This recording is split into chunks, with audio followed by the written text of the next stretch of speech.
Velvrak looked out the window of the orbital station and felt pride swell in his chest.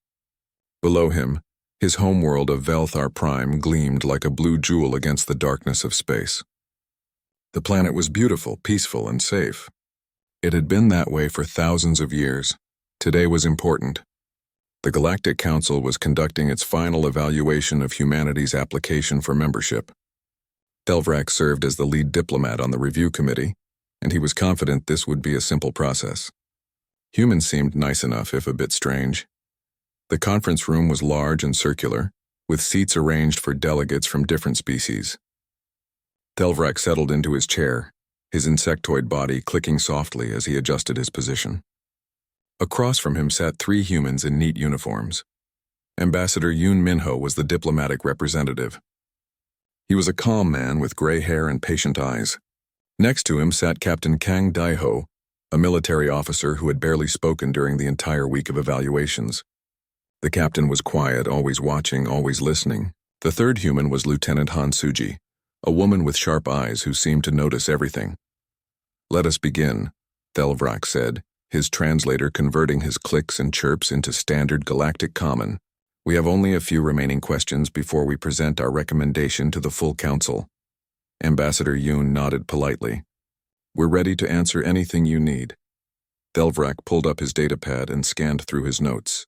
One thing had bothered him throughout the entire evaluation process. "I must ask again about your military structure. Humanity maintains a significant armed force across all your worlds. Can you explain why this is necessary?"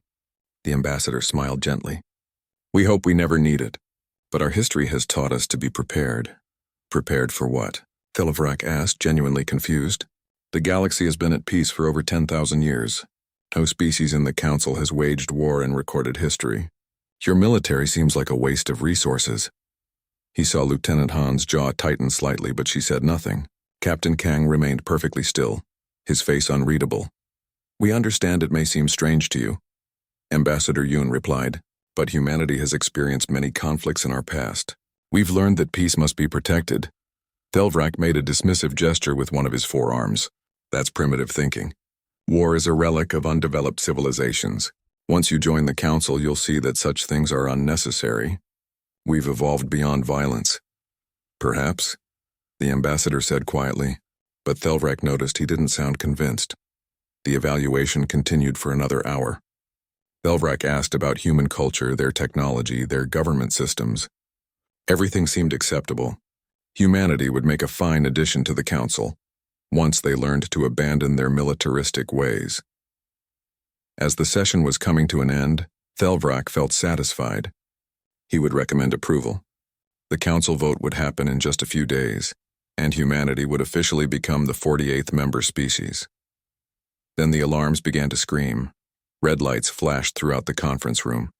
Velvrak jumped from his seat, his translator barely keeping up with the panicked announcements flooding through the station's communication system. "Unknown vessels detected in outer system. Multiple contacts. Biological signatures confirmed. Defense platforms reporting weapons fire. By the ancestors, there are thousands of them." Velvrak rushed to the main display screen on the wall. What he saw made his blood run cold. The sensors showed a massive fleet emerging from dark space at the edge of the system. The ships were organic, living things that pulsed and writhed as they moved. He recognized them from ancient historical records, from stories told to scare children. The Kreshtar swarm had returned. This was impossible. The swarm had been extinct for 15,000 years. They were a nightmare from the past, a hive-mind species that consumed entire civilizations. Nothing could have survived this long. But there they were, thousands of bioships heading directly toward Velthar Prime. The orbital defense platforms opened fire. Velvrak watched in horror as their weapons barely scratched the swarm vessels. The bioships simply absorbed the damage and kept coming.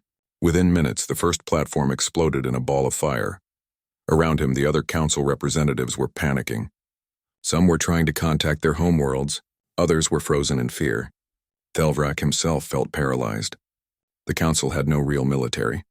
Their defense fleets were designed for rescue operations and asteroid management, nothing more. They had no weapons that could stop this. They were all going to die. 4 billion people on Velthar Prime were going to die. A hand touched his shoulder.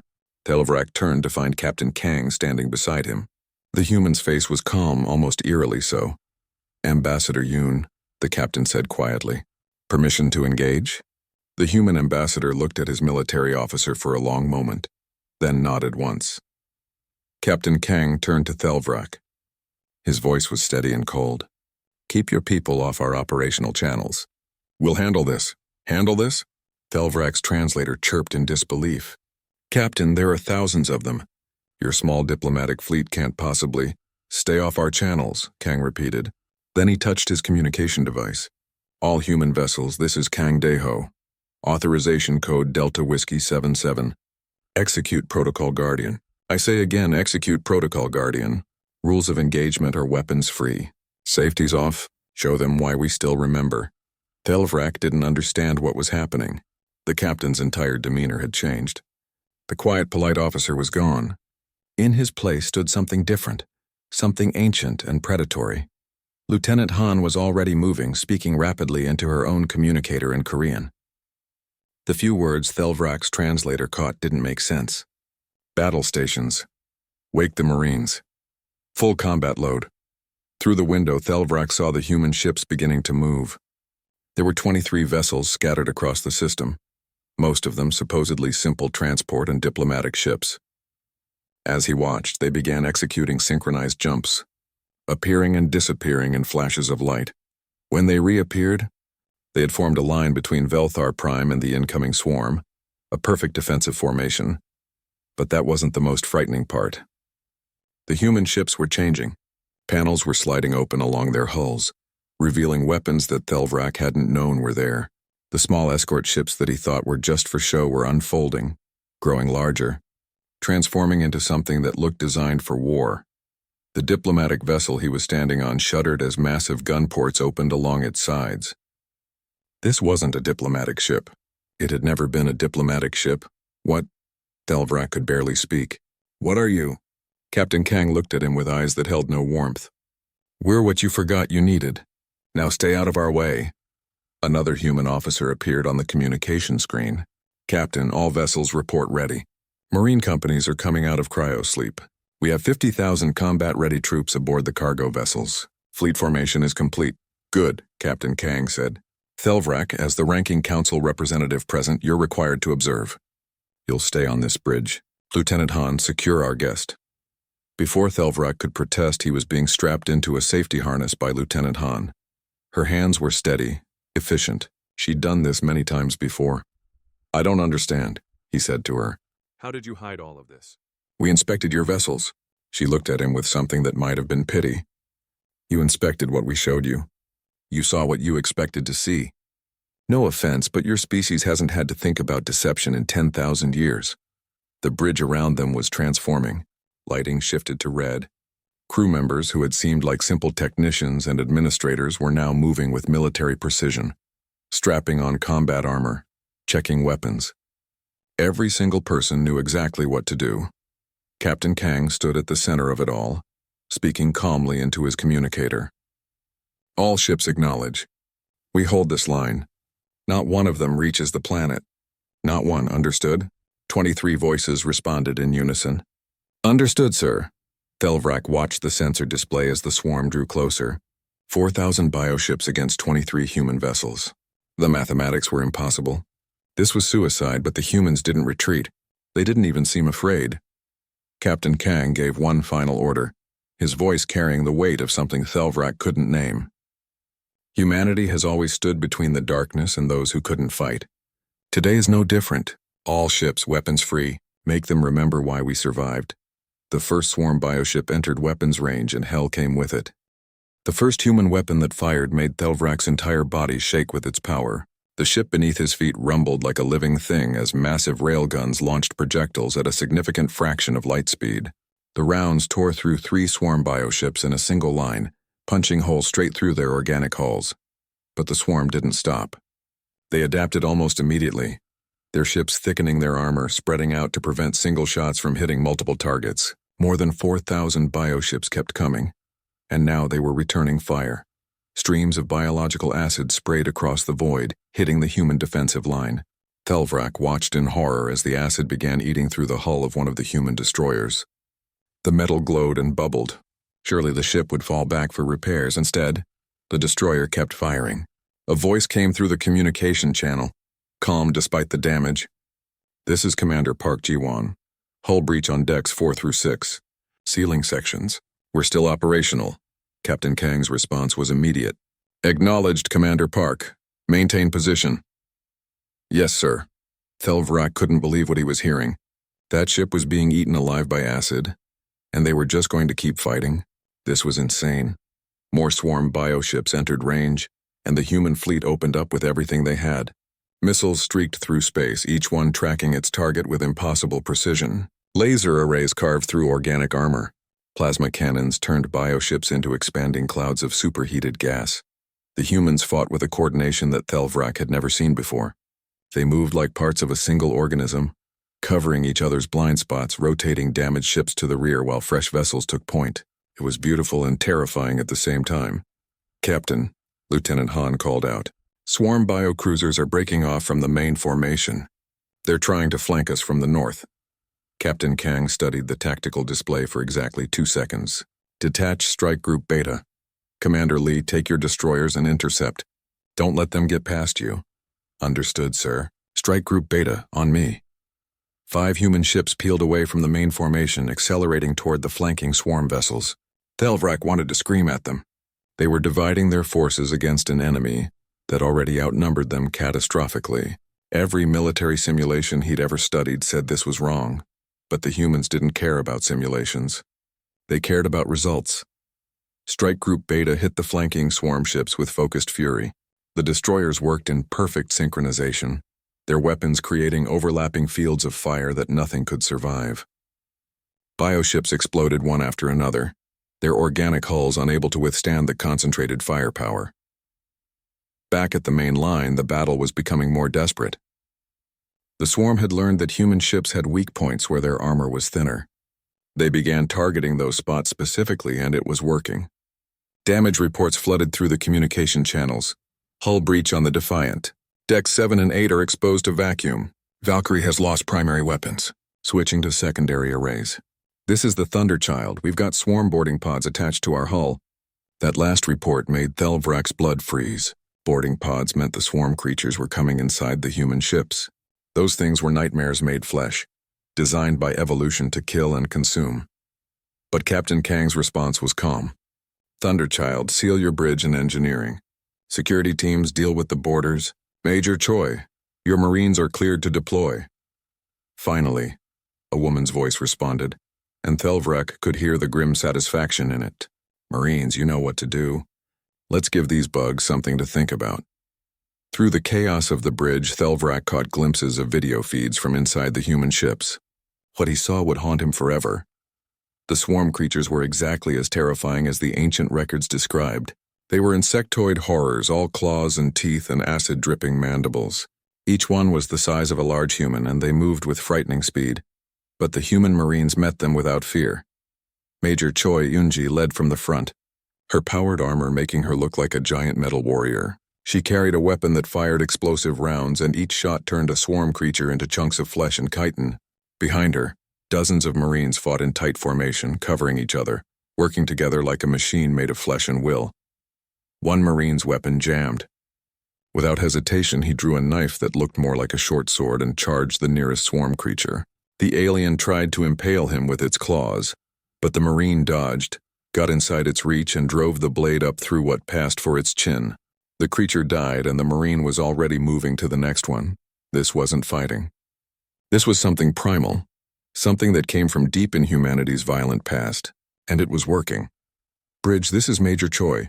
Borders are cleared from sections A through D, continuing sweep." "Good work, Major," Captain Kang replied. Then he switched channels. "Strike Group Beta status?" Commander Lee's voice came back, slightly breathless. "Flanking forces neutralized, sir. 15 enemy bioships destroyed. Returning to formation. We took some damage, but we're still operational. Acknowledged." "Welcome back." Thelvrak realized something that made him feel sick. The humans were actually winning their individual engagements. Every fight, every exchange of fire, every boarding action resulted in more swarm deaths than human deaths. But there were so many swarm ships. For every bioship the humans destroyed, 3 more took its place. The mathematics were relentless. Eventually the humans would run out of ammunition or power or people. As if reading his thoughts, Lieutenant Han spoke quietly. We're at 60% ammunition for primary weapons, 75% for secondaries. Captain Kang nodded. Inform all ships to prioritize targets. Focus fire on the largest bioships. We need to thin their numbers faster. Sir, if we keep firing at this rate, we'll be out of ammunition in 4 hours.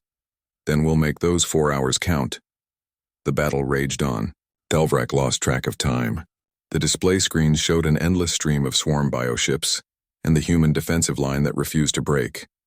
Ships were damaged. Sections were breached. People were dying, but the line held. He saw incredible acts of bravery that his species had no words for. A human destroyer with catastrophic engine damage positioned itself directly in front of 3 swarm biocruisers and fired everything it had, buying time for damaged ships to retreat to the rear. A squad of Marines held a choke point for 30 minutes against wave after wave of swarm boarders, long enough for engineers to seal a massive hull breach. One scene particularly struck Thelvrak. A young Marine, barely more than a boy, was helping injured crew members evacuate from a damaged section. A swarm creature appeared behind him.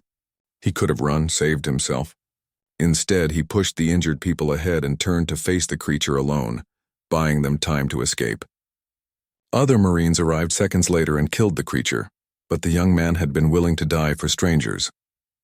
His name was Private Lee Hyunwoo, Thelvrak learned later. He was 20 years old, Captain, Lieutenant Han said urgently. Long-range sensors are picking up something new. A swarm bio-titan is emerging from the main fleet. Thelvrak looked at the display and felt his hope die. Bio-titans were massive, kilometers long, capable of destroying entire fleets by themselves. The ancient record said they were nearly indestructible. Captain Kang stared at the display for a long moment. His face was tired, covered in sweat, but his eyes were clear. How long until it reaches the planet? If it breaks through our line, 17 minutes. 17 minutes until 4 billion people died. Thelvrak watched as Captain Kang made calculations in his head, weighing options that no one should have to weigh. Finally, the captain touched his communication device. All ships, this is Captain Kang. We have a bio-titan approaching. If it reaches Velthar Prime, everything we fought for is meaningless. I need volunteers for Pattern Thermopylae Actual. Silence filled the communication channel. Thelvrak didn't know what Pattern Thermopylae Actual meant. But he heard the weight in the captain's voice. Then, one by one, every single human ship responded.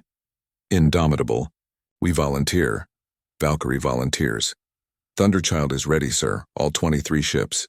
Every single one volunteered for something that clearly meant death. Captain Kang's voice was thick with emotion. Understood. Thank you all. But we only need 4 volunteers. Indomitable will lead. I need 3 ships to follow.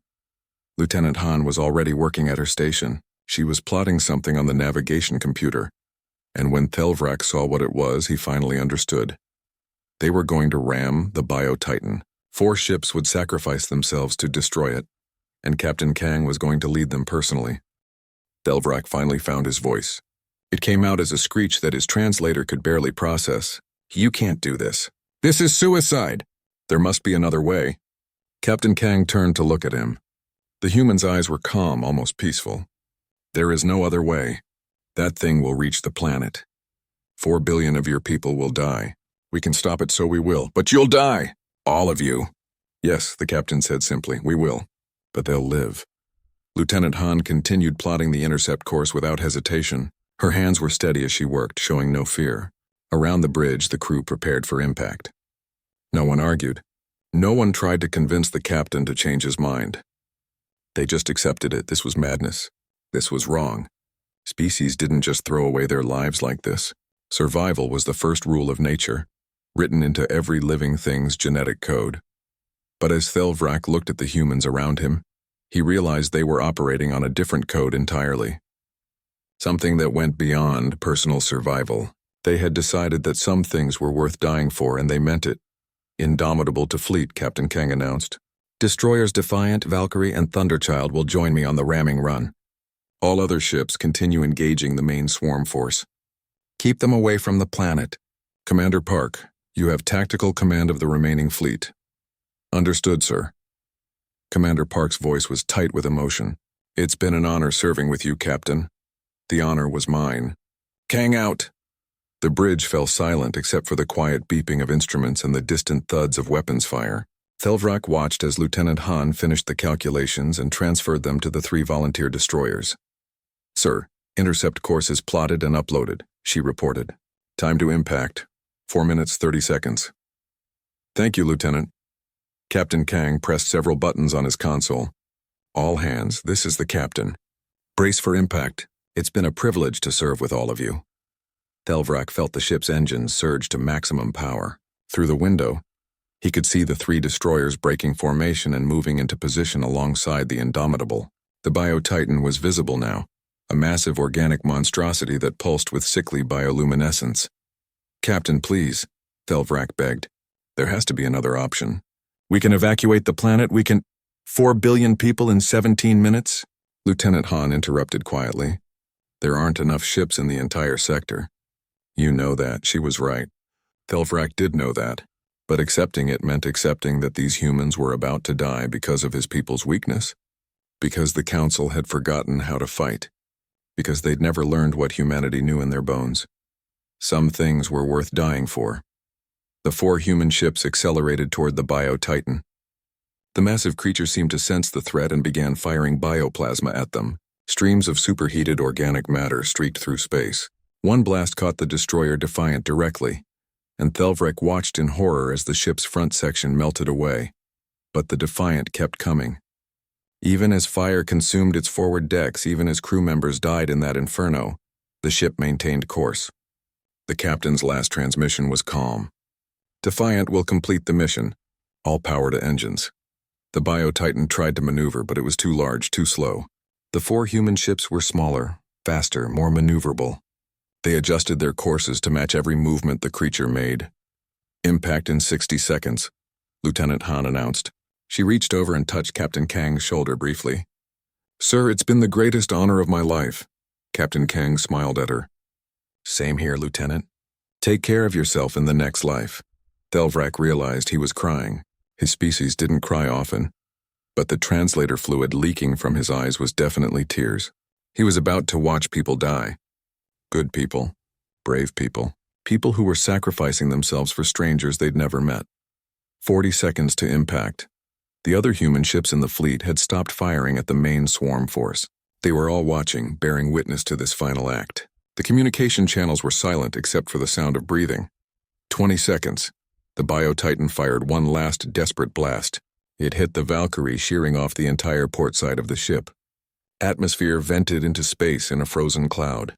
But the Valkyrie's remaining engines fired at maximum, keeping the ship on course even as it died. 10 seconds. Thelvrak couldn't look away. The 4 ships, battered and burning but still flying, closed the final distance to the Bio-Titan.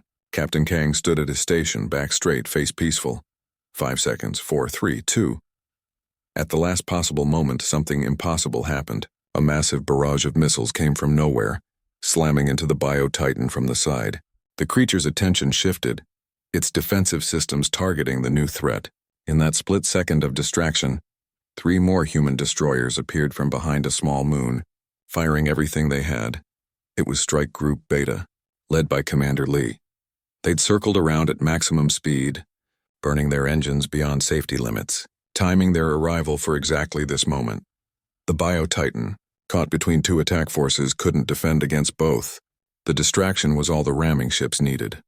The 4 destroyers hit the Bio-Titan at nearly the same moment, impacting from 4 different angles. The combined kinetic energy was devastating. The Bio-Titan's organic armor cracked, then shattered. Massive chunks of flesh exploded outward. The creature's bioluminescence flickered and died. But here was the miracle that Thelvrak didn't expect. 3 of the ramming ships had been destroyed in the impact. The Defiant, Valkyrie, and Thunderchild had given everything, their crews dying instantly as the ships disintegrated, but the Indomitable survived. Barely. The ship was a wreck, tumbling through space, atmosphere venting from dozens of breaches, but the core structure held. The bridge lights flickered. Emergency alarms screamed, but they were alive. Captain Kang pulled himself up from where the impact had thrown him. Blood ran down his face from a cut above his eye. "Damage report." Lieutenant Han's hands flew across her console. "Hull integrity at 12%. Life support failing on 15 decks. Engines offline. Weapons offline. We're dead in space, sir. Casualties?" Her voice broke slightly. "Heavy, sir. Very heavy." The captain nodded, grief clear on his face, but he immediately switched to tactical mode. "Commander Park, do you have fleet command?" "Affirmative, Captain. The Bio-Titan is destroyed. Its death is causing confusion in the main swarm force. We're pressing the advantage." Through the broken windows of the bridge, Thelvrak watched the battle continue. The human fleet, down to 19 operational ships, threw themselves at the swarm with renewed fury. They fought like creatures possessed, every shot finding its mark, every maneuver perfectly executed. The swarm, which had been coordinated and relentless, began to falter. The destruction of the Bio-Titan had disrupted their hive mind. Ships collided with each other. Formations broke apart. The humans showed no mercy, targeting the confused bioships with brutal efficiency. "Sir, we have crew members trapped in the forward sections," someone called out. "Environmental controls are failing. They have maybe 10 minutes of air." Without hesitation, Captain Kang grabbed an emergency suit and headed for the door. "I'm going to get them." "Sir, you can't," Lieutenant Han protested. "You're injured and those sections are structurally unstable." "I'm not leaving anyone behind, Lieutenant." "You have command of the bridge." Thelvrak watched the captain leave, limping but determined. This human was injured, his ship was dying. Hundreds of his people were already dead, and he was going into danger to save a few more. It made no logical sense, but it made perfect human sense. The battle continued for hours more. Thelvrak remained strapped in his chair, watching through sensors as the human fleet systematically destroyed the swarm. It wasn't easy. More ships were damaged. More people died. But slowly, inevitably, the swarm was beaten back. Major Choi's voice came through the communication channel. "Bridge, all boarders are eliminated. We've secured the ship. Casualty count is significant." "Understood, Major," Lieutenant Han replied. "Begin search and rescue operations." Private Lee Hyunwoo, the young Marine Thelvrak had noticed earlier, appeared on the bridge carrying wounded crew members. His armor was scorched and dented, covered in swarm blood and human blood alike. But he was alive, and he was helping others. Captain Kang returned eventually, carrying an unconscious engineer over his shoulder. 3 more crew members followed him, alive because he'd risked his life for them. The captain said nothing about it, just made sure the wounded were taken care of and returned to his station. As the hours passed, the swarm fleet grew smaller and smaller. The humans had started with 23 ships. They were down to 14 operational vessels, but not a single swarm bioship had reached Velthar Prime. Finally, after 16 hours of continuous combat, Commander Park's voice came through. "All ships cease fire. Threat assessment shows no remaining swarm vessels in effective combat status. The survivors are retreating." The bridge erupted in exhausted cheers. People hugged each other. Some cried. Lieutenant Han stood at her station with tears running down her face, but she was smiling. Captain Kang simply nodded. "Get me casualty reports from all ships." 1 week after the battle, Thelvrak still couldn't sleep. Every time he closed his eyes, he saw swarm creatures tearing through hull plating. He heard the sounds of humans screaming as they fought and died. He remembered the smell of burned flesh and metal that had filled the Indomitable's damaged corridors. His species didn't suffer from nightmares. They didn't have the brain structure for it. But apparently witnessing humanity's fury in battle could change even fundamental biology. Thelvrak was developing something his doctors couldn't explain, something that made him wake up in the night with his translator fluid glands working overtime and his heart's racing. The human medical staff had a word for it. Trauma. The Galactic Council had convened an emergency session on Velthar Prime. Every species sent representatives, all wanting to understand what had happened. The humans remained in orbit, conducting repairs on their damaged ships and holding memorial services for their dead. Thelvrak had been assigned to remain with the human fleet as the official council observer. He'd requested a transfer to anywhere else, any other assignment, but his request was denied. The council wanted someone who had witnessed the battle firsthand to provide testimony. He spent those 7 days aboard the Indomitable, watching the humans work. They were different now. The diplomatic politeness was gone, replaced by something more honest. They moved with purpose, spoke with efficiency, and mourned their dead, with a depth of grief that Thelvrak had never seen before. Captain Kang personally visited every single wounded crew member in the medical bay. Thelvrak followed him once, observing. The captain knew everyone's name. He knew about their families, their homes, their dreams. He spent hours just sitting, with the injured talking quietly, holding hands, sometimes just being present. When they reached the section where the critically wounded were kept, Thelvrak saw something that broke his heart even further. A young woman was in a medical pod, badly burned, missing an arm. She'd been in the engine room when a swarm bioplasma blast had breached the hull. She'd stayed at her post, keeping the engines running until other crew members physically dragged her away. Her name was Ensign Kim Boyoung. She was 23 years old. Captain Kang sat beside her pod for over an hour, talking to her even though she was sedated and couldn't hear him. He told her about the battle's outcome, about how her actions had saved the ship, about how proud he was of her. Tears ran down his face as he spoke. When he finally stood to leave, he touched the pod gently. "You're going to be fine, Ensign." "That's an order." Thelvrak followed the captain out of the medical bay. "You care deeply for your crew." Kang looked at him with tired eyes. "They're not just my crew. They're my responsibility. Every person who dies under my command is a failure I have to carry for the rest of my life. But you won. You saved my planet. You saved 4 billion people. At the cost of 2,847 lives. The captain's voice was hollow. "Don't ask me to celebrate that math." That evening, Thelvrak attended a memorial service in one of the Indomitable's cargo bays. The entire crew that could be spared from duty attended. Major Choi stood at a podium reading names. 2,847 names. It took over 4 hours. After each name, someone in the crowd would shout, "Present," and the crew would respond, "Accounted for." It was a military tradition, Thelvrak learned, a way of saying that the dead were still with them, still part of the crew, still remembered. When the last name was read, Captain Kang stepped forward. He didn't read from notes. He spoke from the heart. "We come from a species that has fought for survival since the beginning. We've fought nature, fought each other, fought the darkness between the stars. Many species in this galaxy have evolved beyond violence. We haven't. Maybe we never will. But we've learned to aim our violence at the things that threaten the innocent. That's not evolution. That's choice. Every single person we lost in this battle made that choice. They chose to stand between the darkness and those who couldn't fight. They chose to be guardians, and they paid the price that guardians have always paid." The captain's voice broke. "I wish I could tell you it was worth it. I wish I could say that saving 4 billion lives makes losing 3,000 acceptable. But I can't. Every loss is a wound that never heals. All I can say is that they didn't die for nothing. They died doing what humans do best, protecting those who need protection. And as long as we remember them, as long as we carry their memory forward, they'll never truly be gone." The crew saluted their dead. Thelvrak, not knowing what else to do, tried to copy the gesture.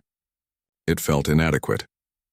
The next day, the Galactic Council held its emergency session.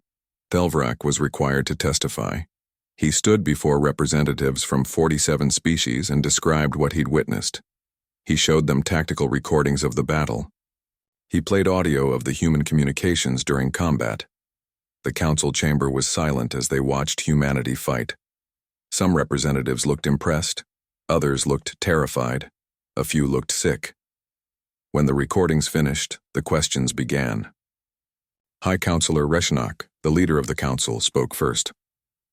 "Ambassador Thelvrak, you were there. In your professional opinion, did humanity use excessive force?" Thelvrak thought about that question carefully. "No, High Counselor. They used exactly as much force as was necessary to eliminate the threat, but their tactics were so aggressive. The boarding actions, the ramming attack, the refusal to retreat. Surely there were less violent options." "With respect, High Counselor, no, there weren't. The swarm was coming to destroy this planet. The humans stopped them. That's what happened. Another representative spoke up. But we've seen the combat footage. The humans seem to enjoy the fighting. That level of aggression, that ferocity, it's disturbing. Thelvrak felt something snap inside him. Enjoy? You think they enjoyed it? Have you visited their medical bays? Have you attended their memorial services? Have you watched their captains sit beside dying crew members and apologize for not protecting them better? They didn't enjoy anything. They did what was necessary, and it's destroying them. The chamber erupted in conversation. Thelvrak had spoken out of turn, had let emotion cloud his testimony, but he didn't care anymore. These comfortable representatives who'd never witnessed violence were sitting in judgment of the people who'd saved them. High Counselor Reshnak raised a hand for silence. Ambassador Thelvrak, please calm yourself. We're simply trying to understand humanity's nature. Their capacity for violence is concerning. Concerning? Thelvrak couldn't believe what he was hearing.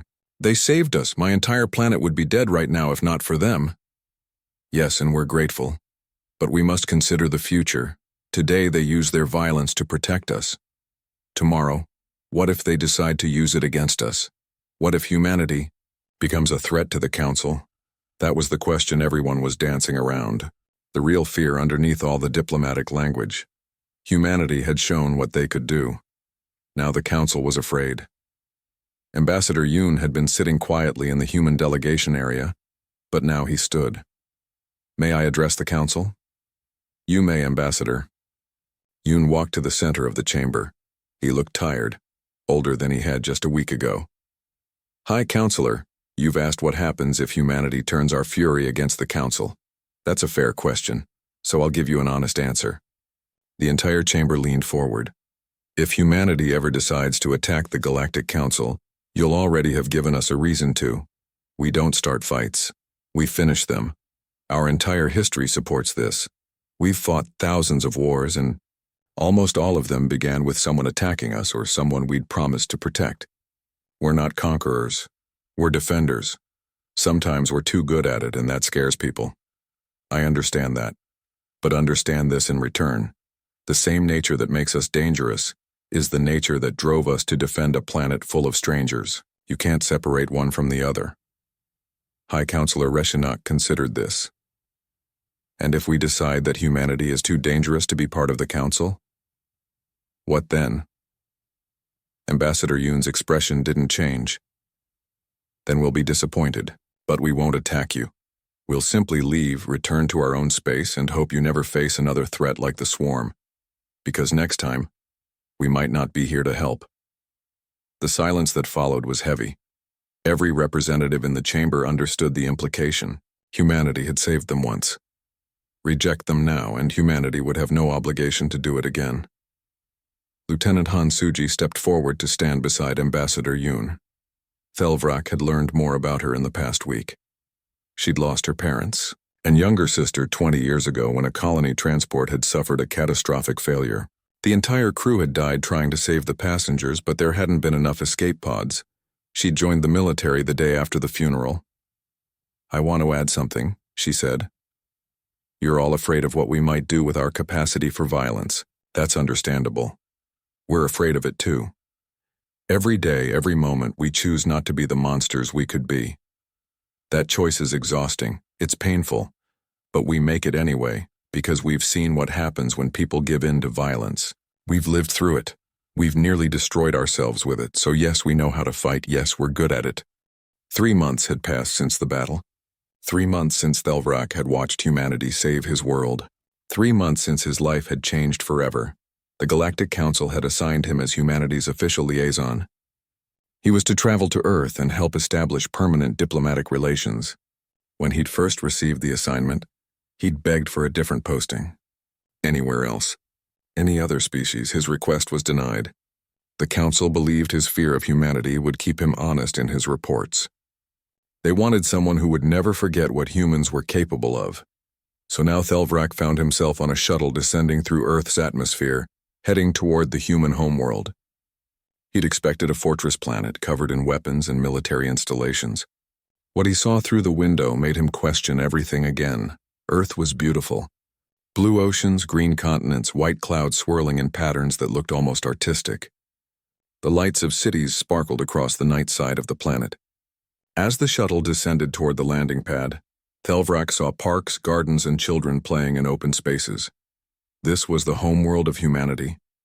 This peaceful, beautiful place had produced Captain Kang, Major Choi, and all those terrifying warriors. Ambassador Yoon met him at the landing pad. The human diplomat smiled warmly. "Welcome to Earth, Thelvrak. I hope your journey was comfortable." "It was fine." Thelvrak struggled to match the ambassador's casual tone. "I must admit your planet is not what I expected." "What did you expect?" "Something more military, more fortified." Yoon laughed gently. "Come, let me show you around. I think you'll be surprised." Over the next few days, the ambassador took Thelvrak to various locations around Earth. They visited Seoul, where children learned music and art in schools. They saw Tokyo, where humans had built gardens in the sky between massive buildings. They went to museums that displayed humanity's history, both the beautiful and the terrible. In one museum, Thelvrak saw artifacts from human wars. Weapons, uniforms, medals, but next to each display of violence was a display of healing. Treaties that ended wars, memorials for the dead, photographs of former enemies working together to rebuild.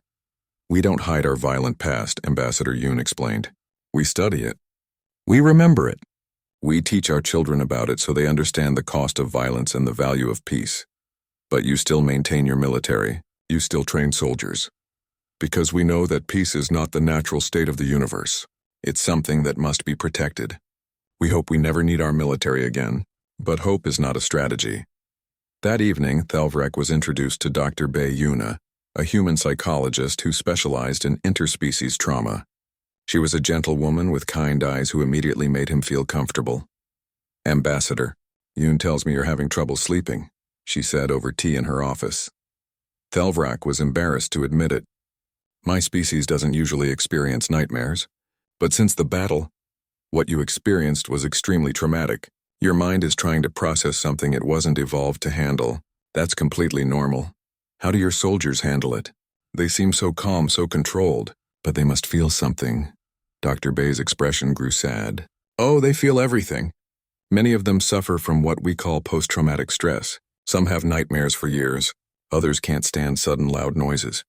Some push away everyone who loves them because they can't bear the thought of losing anyone else. Combat changes people, always. Then why do they do it? Why choose that life? Because someone has to. Because they'd rather carry that burden themselves than watch others suffer. It's not healthy, not really. But it's very human." Over the following weeks, Dr. Bae helped Thelvrak process what he'd witnessed. She didn't minimize his fear of humanity. Instead, she helped him understand it. "You're afraid of us because you saw what we're capable of," she said during one session. "That's reasonable. But let me tell you something about human psychology. The capacity for violence and the capacity for compassion come from the same place in our brains. The same neural pathways that let us kill to protect our children are the ones that let us risk our lives for strangers. You can't separate them. A human who can't fight for others is also a human who can't love others. They're connected." Thelvrak thought about Captain Kang sitting beside wounded crew members, Major Choi leading her Marines into battle, Private Lee Hyunwoo pushing injured people to safety, Lieutenant Han with tears on her face after the battle ended. "They're not monsters," he said slowly, "but they're not saints either." "No," Dr. Bae agreed. "They're human, which means they're both and neither. We contain multitudes, as one of our poets once said. We're capable of terrible things and wonderful things, often at the same time. What matters is which we choose." One day, Thelvrak was invited to a military base to observe training exercises. He was nervous, but Ambassador Yoon assured him it would be educational. Admiral Kwon Jisoo met them at the entrance. She was an older woman, her hair streaked with gray, her face lined with age. She wore her uniform with quiet dignity. Thelvrak had researched her. She was the brilliant military strategist who had designed the defensive tactics used at Velthar Prime. He'd expected someone cold and calculating. Instead, she hugged Ambassador Yoon like an old friend and greeted Thelvrak with a warm smile. "Thank you for visiting," she said. "I wanted you to see how we train our soldiers. I think it might help you understand us better." The training facility was impressive but not frightening. The Admiral showed him classrooms where young recruits learned tactics, strategy, and military history. But she also showed him classes on diplomacy, first aid, and cultural sensitivity. "We don't just train people to fight," Admiral Kwan explained. "We train them to think, to question orders if those orders are wrong, to protect civilians even at cost to themselves, to rebuild after conflict ends. Fighting is actually the smallest part of what our military does." In one classroom, Thelvrak watched a young instructor teaching a group of recruits about the swarm battle. The instructor was Sergeant Nam Tae-hyung, the man who had survived alone against dozens of swarm creatures. He didn't speak about his actions like a hero. He spoke about his mistakes, the friends he'd lost, the fear he'd felt. "Courage isn't not being afraid," he told the recruits. "Courage is being terrified and doing what needs to be done anyway. And after, you have to live with what you did. That's the part they don't tell you in the recruitment videos." Later, Admiral Kwan took Thelvrak to her office. On her desk were photographs of young people, her grandchildren, she explained. 5 of them ranging from toddlers to teenagers. "They're beautiful," Thelvrak said politely. "They're everything," the Admiral corrected. "Every weapon I've designed, every strategy I've created, every soldier I've trained, it's all for them. So they can grow up in a galaxy where violence is rare, where conflicts are solved with words instead of weapons, where no one has to fight. But you said yourself that peace must be protected." "Yes. By my generation, so theirs doesn't have to. That's the goal. Every generation fights so the next one might not have to. We've been working toward that goal for thousands of years. Maybe someday we'll get there." Thelvrak realized something profound. Humanity wasn't a warrior species because they loved war. They were warriors because they loved peace so much they were willing to fight for it. That was the paradox at the heart of everything human. On his last day on Earth, Thelvrak visited a school at Ambassador Yoon's suggestion. He was nervous about meeting human children, but the experience turned out to be transformative. The children were curious and friendly. They asked him about his homeworld, his species, what it was like to have 4 arms. One young boy, Kim Min-seo, drew a picture of Thelvrak and gave it to him as a gift. "Thank you for coming to Earth," the boy said seriously. "My teacher says you were very brave during the battle." "I wasn't brave," Thelvrak admitted. "I was terrified." "Your people were the brave ones." "My uncle Jinho is a soldier," Min-seo said. "He says being brave means doing things even when you're scared. So I think you were brave too." The simple wisdom from this 10-year-old child struck Thelvrak deeply. He knelt down to be at eye level with the boy. "Your uncle sounds very wise." "He is. He says he fights so I don't have to. So I can be an artist instead." The boy showed Thelvrak more of his drawings. They were actually quite good for someone so young. "When I grow up, I want to paint pictures of all the different species in the galaxy. Will you tell me about yours so I can draw them?" Thelvrak spent the next hour describing Velthari culture to the children. They listened with wide eyes, asking questions, drawing pictures, imagining a galaxy full of different people and places. None of them seemed afraid. None of them seemed warlike. They were just children, dreaming of a future where they could create instead of destroy. Before leaving, Min-seo gave Thelvrak a bracelet he'd made from colorful string. "This is a friendship bracelet. It means we're friends now." Thelvrak looked at the simple handmade gift and felt something break inside him. Not break in a bad way. Break like ice breaking in spring, allowing something frozen to finally melt and flow again. "Thank you, Min-seo. I'll treasure this." That night, Ambassador Yoon found Thelvrak sitting alone in the diplomatic quarters, looking at the bracelet and crying.